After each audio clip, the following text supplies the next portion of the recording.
Саламатсыздар ма? Берілген нұсқаға сәйкес өлшемін еркін таңдап, пропорциясын сақтап, 3D-SEO бағдарламасында модельді жасап үйренеміз.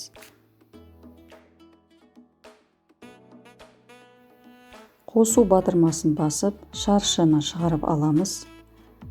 Шаршы фигурасын өсіру батырмасы арқылы қажетті формаға келтіреміз.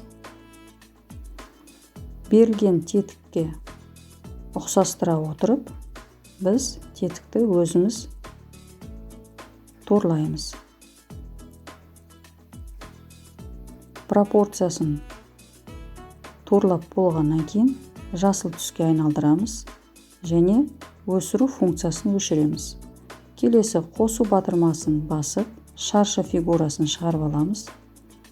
Тетіктің екі жағындағы ойығын осы шаршы фигурасы арқылы қажетті формаға келтіре отырып, кесіп алуымыз қажет.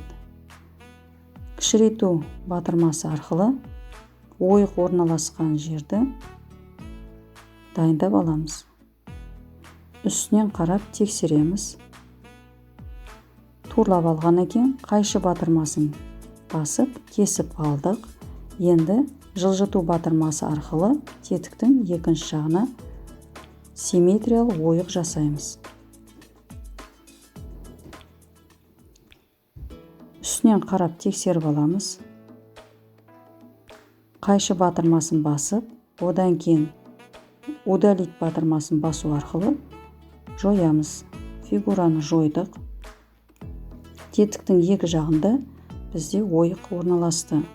Шаршы батырмасын басу арқылы тетіктің үстіңгі бөлігін жасаймыз. Өсіру батырмасы арқылы қажетті формаға келтіреміз.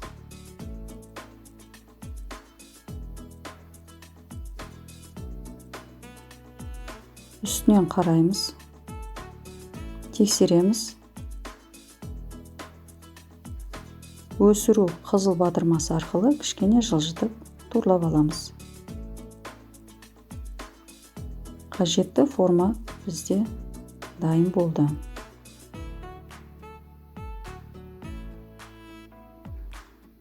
Дайын болғаннан кейін жылжыту батырмасы арқылы үстіңгі бөлігін төменгі бөлікке қосамыз. Екеуін біріктірдік. Енді қосу батырмасы арқылы шаршы шығарып аламыз. Оны кішірейту батырмасы арқылы тетіктің үстіңгі бөлігіндегі ойықты жасап орындауымыз қажет.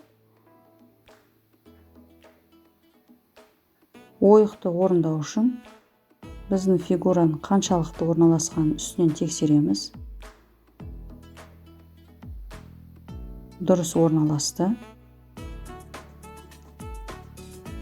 Енді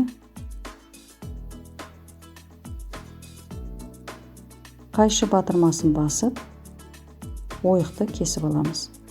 Удалить батырмасы арқылы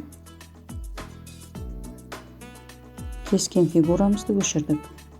Міне біздің нұсқа бойынша берілген модель орындалды. 3D-SEO бағдарламасы арқылы берілген модельді жасап орындадық.